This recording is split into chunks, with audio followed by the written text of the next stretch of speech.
Como punto número 2 tenemos síndrome de Estocolmo. Síndrome de Estocolmo es, en pocas palabras, es cuando una víctima o alguien tiene un enemigo, pero por alguna razón no considera a su enemigo.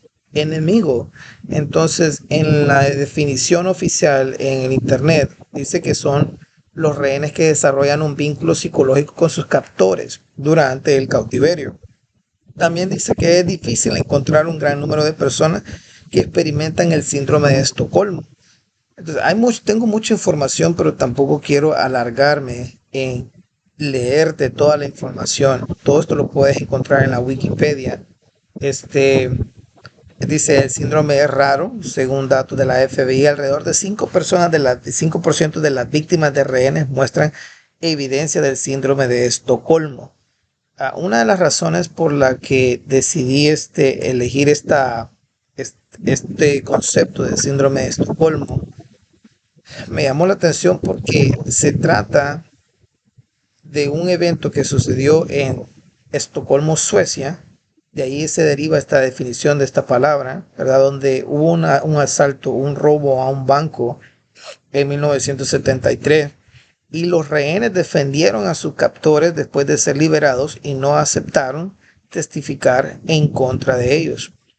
El síndrome de Estocolmo, dice, es paradójico porque los sentimientos comprensivos que los cautivos sienten hacia sus captores son lo opuesto al miedo.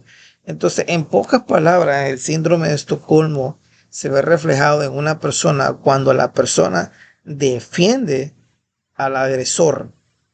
Y si lo analizamos en un punto, así como en la vida, es muy común que las personas, cuando tú vienes y les presentas una información que contradice el modelo oficial que fue enseñado y uno les quiere mostrar evidencia y les quiere mostrar pruebas para que se den cuenta de que todo este tiempo hemos sido engañados en cuanto a la información que se nos ha sido presentada, la persona desarrolla un mecanismo de defensa y dice, no, no es imposible, es imposible. ¿Cómo puede ser que nos haya estado ocultando esta información? O sea, ¿qué ganan con ocultarnos esta información?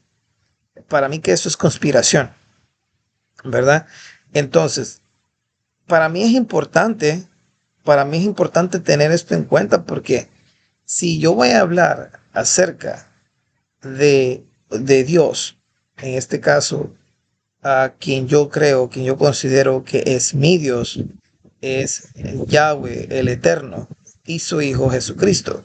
Entonces, si yo voy a hablar de Él, entonces yo tengo que ver de dónde voy a aceptar la información, especialmente si hablamos de una creación, si hablamos de el lugar donde yo vivo, o si hablamos de qué sucederá conmigo después de la muerte, y temas así que son bien profundos. Entonces, si yo tengo que basar mi información en las escrituras, número uno, pero también mi deseo es poder comprobar que la escritura es verdadera y que hay evidencia histórica y que hay evidencia científica y que hay evidencia arqueológica.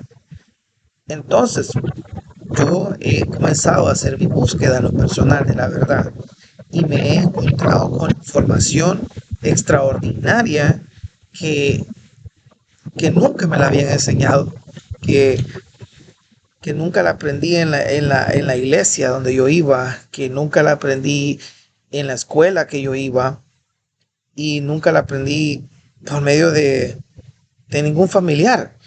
Y entonces, y esa información se me hizo fascinante, y me ayudó mucho en la etapa de crecimiento espiritual y también terrenal.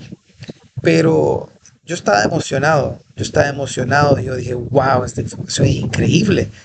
Y lo primero que hace uno cuando experimenta algo hermoso, uno quiere compartirlo.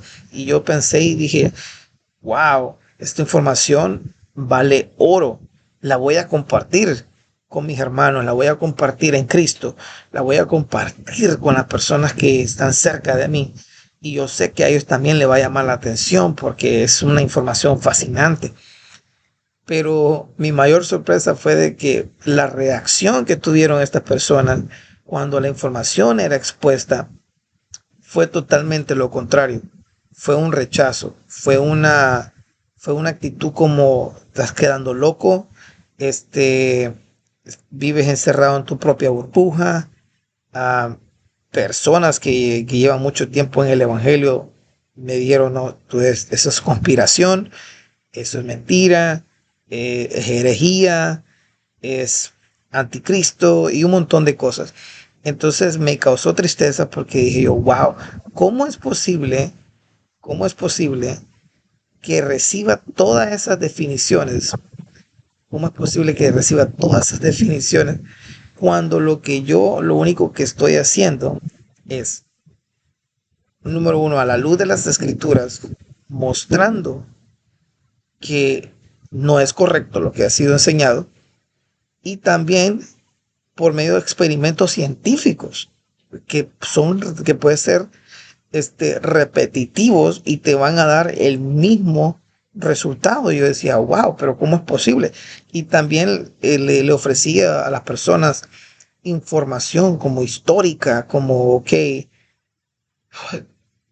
es que no quisiera tocar muchos temas porque eso se los quiero dejar para el final, a medida que vamos avanzando, iré presentando información que te vas a quedar sorprendente, te vas a quedar impresionado, porque mi anhelo es poder presentarle a las personas el evangelio del reino de una manera fascinante, de una manera con evidencia, qué es el cielo, qué hay allá en el cielo, se puede salir del lugar donde estamos, no se puede, qué hay alrededor nuestro, qué hay debajo de nosotros, qué hay debajo de la tierra, qué son ángeles, dónde están, cuándo fueron creados, o sea, todas estas cosas en lo personal pienso que son fascinantes. Yo sé que existe un grupo de personas que dicen, bueno, ¿y eso en qué me sirve para mi salvación? Si la escritura dice que si confesaras con tu boca que Jesucristo es el Señor y que resucitó entre los muertos, entonces serás salvo. Si crees en Jesucristo serás salvo. Entonces me basta, suficiente con eso, que yo sea salvo. Pues somos salvos por su gracia. Entonces, sí, somos salvos, pero pienso que es más emocionante cuando tú logras entender por qué crees en ese Dios, en esa persona, dónde vive esa persona, dónde habita, cuál es la promesa que Él tiene para ti. Pienso que cuando tú tienes toda esa información, todo ese conocimiento, tu fe crece, tu fe se vuelve más fuerte y no es una fe débil, se convierte en una fe fuerte porque es comprobable, es comprobable.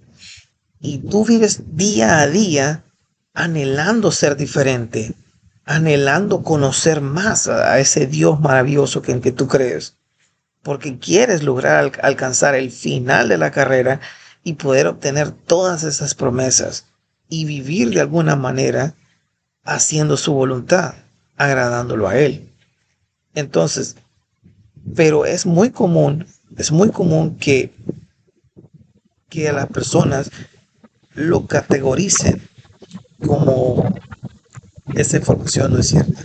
Y esto no solo nos pasa a nosotros, esto también le pasó a nuestro Señor Jesucristo, a los profetas, de todas las escrituras, de Génesis hasta Apocalipsis, vemos este mismo patrón, este mismo sistema, una y otra vez. Y ahorita vamos a hablar de eso.